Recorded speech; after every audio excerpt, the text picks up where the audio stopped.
I mentioned in an earlier one of these videos that one of the things that is encouraging about the end of World War II is we can see the learning that has happened from the end of World War I, 20 years before, to the end of this war. And really the world recognizing, hey, we kind of messed up. We screwed up some of the things that we've done.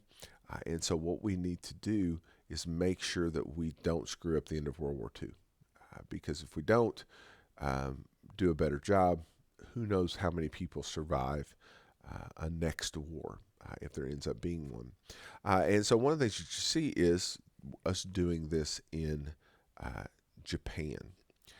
Now, Japan um, had surrendered at the end of World War II. We talked about how the Japanese didn't really surrender, but to entice that surrender, the United States dropped atomic bombs at Hiroshima and Nagasaki. The devastation caused by those bombs and the threat of American invasion leads the emperor to make the decision that he's going to tell his people to surrender. He's in that culture at that time, he was divine, he was God.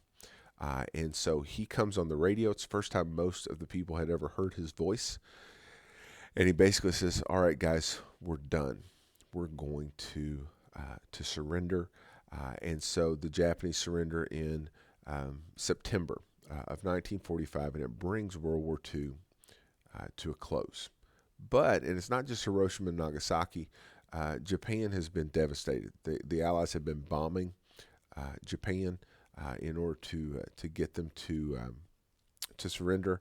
Obviously, a lot of the young men have been killed on battlefields or are wounded, and so the country is going to need help getting back on its feet.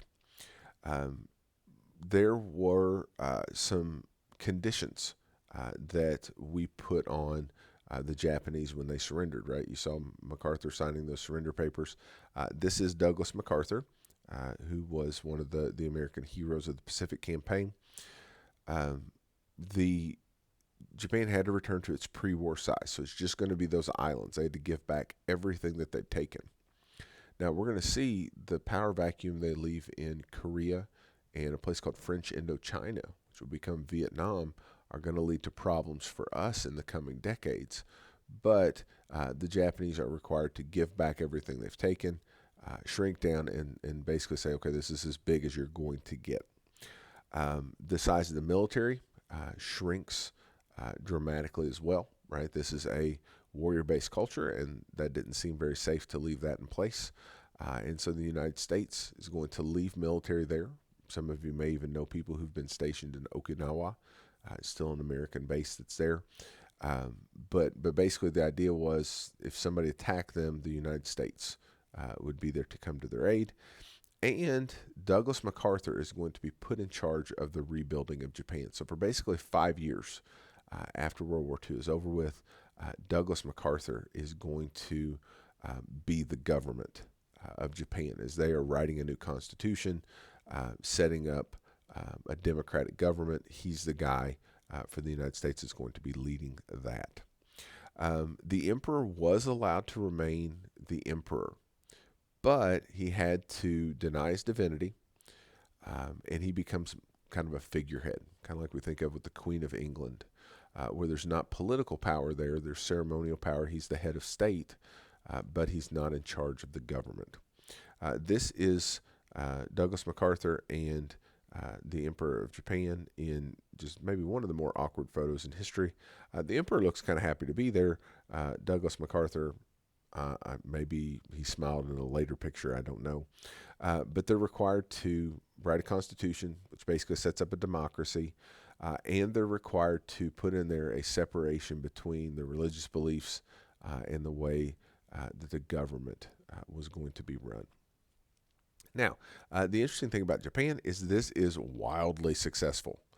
Um, Helping Japan build up, one of the things they start to invest in are electronics and motor vehicles. And in the 90s, they actually had a trade surplus with the United States. They were sending more stuff over here than they were getting from the United States, and their economy was booming. It's taken some steps back since then, but this is a great success story. that they turn from war industries to those other industries, and it revolutionizes their economy. And so you point to this one and say, well, hey, this was a great idea, right? Going in, helping them to make kind of an American-like government, uh, gave us a trade partner, gave us an ally in that part of the world that's very important. And so that's something that we try to do today, right? We don't just want to go into a country and go to war and then leave once the war's over with. We want to try to turn those places into allies for us going forward. And you see the United States still doing that sort of thing today.